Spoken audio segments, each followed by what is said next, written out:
In this video, I will show you how to change country or region in your Google Play Store.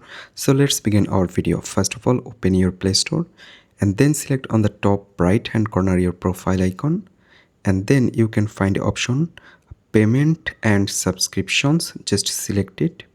Right now select payment methods.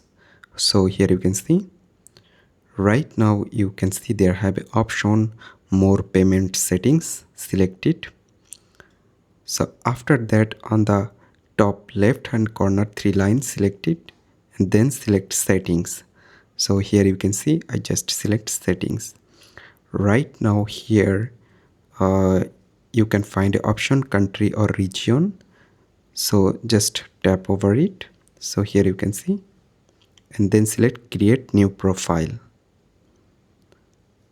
And here you just need to wait, then select continue. And after that, here just tap here and you can select your desired country from here. So after select, then select continue. So after that, here you can see your country or region already changed in Play Store. Thank you everyone for watching.